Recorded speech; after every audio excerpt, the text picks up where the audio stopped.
Pourquoi ? Parce qu'ils sont de plus en plus et de mieux en mieux préparés, tout simplement.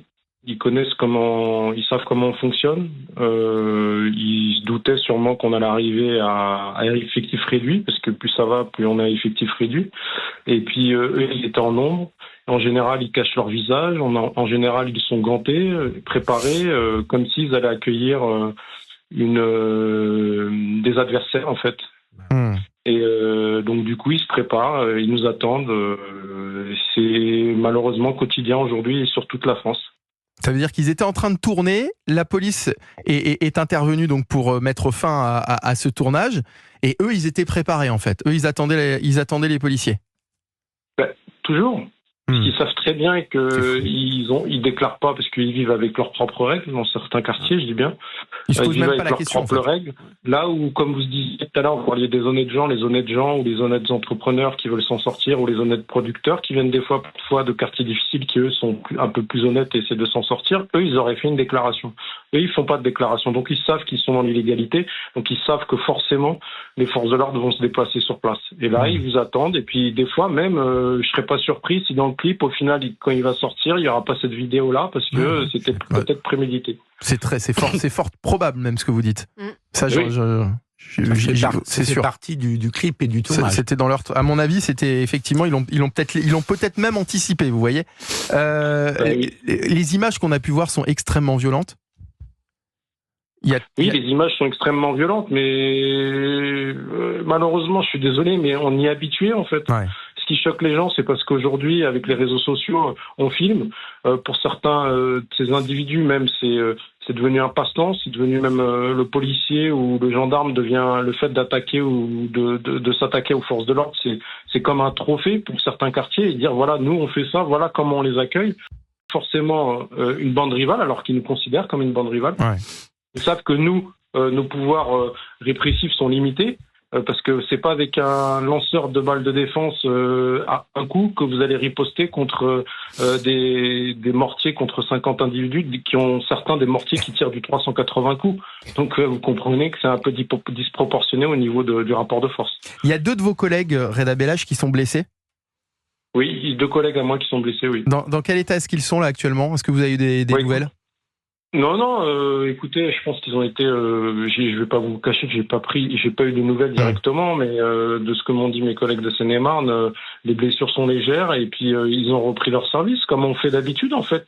À un moment, votre priorité c'est de protéger, c'est de faire votre travail, voilà, donc vous le faites tout simplement. Et j'ai des craintes malheureusement.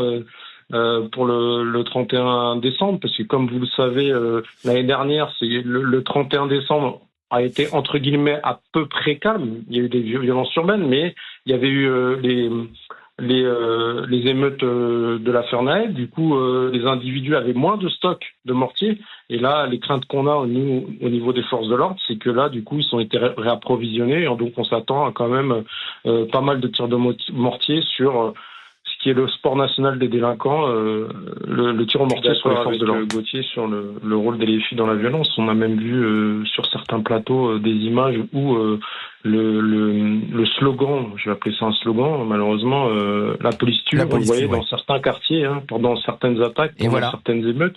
Et donc, en fait, oui...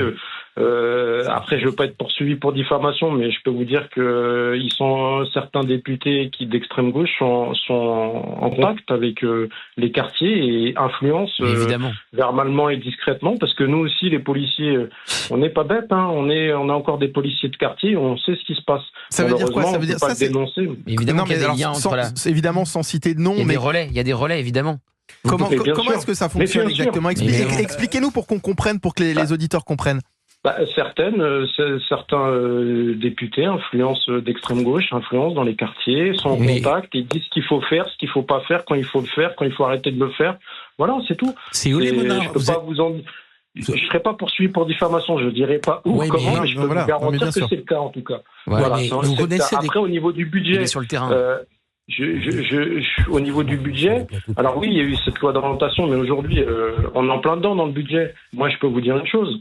Je porte-parole d'Île-de-France, je peux vous dire qu'aujourd'hui, auprès de certaines directions, quand je demande quels véhicules ont été commandés pour 2025, pour les brigades anticriminalité, ceux qui vont sur le terrain sur les violences urbaines, on me dit, pour l'instant, on peut pas commander. Voilà. Donc je pense qu'au niveau budget, pour le coup, je suis pas trop d'accord. Au niveau budget aujourd'hui, ça se trouve, pour l'instant, en tout cas, en 2025, on n'a pas de voiture, nous, de commander. Donc oui, il va y avoir un sacré problème à un moment, parce que les collègues, ils vont pas y aller à pied. Alors moi, je peux pas vous dire s'il va y arriver ou pas. Tout ce que je peux vous dire, c'est que, à mon sens, c'est quelqu'un d'expérience, puisqu'il a déjà travaillé au ministère de l'Intérieur. Donc il connaît nos problématiques sur l'aspect missionnel. Il connaît nos problématiques aussi au niveau en termes de moyens. Donc j'espère qu'il fera les choses en fonction de ce qu'il a vécu. Voilà. Et après, vous avez aussi M. Retailleau qui soutient ses effectifs, il l'a démontré, même s'il n'a pas eu beaucoup de temps jusqu'ici.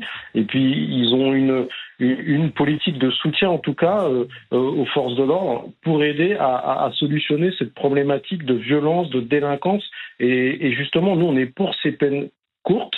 Et je pense que pour l'instant, vu ce que j'ai entendu, on va dans ce sens-là. Et j'espère que ça va y aller. Ce serait la solution. Les actes et non les paroles. D'accord.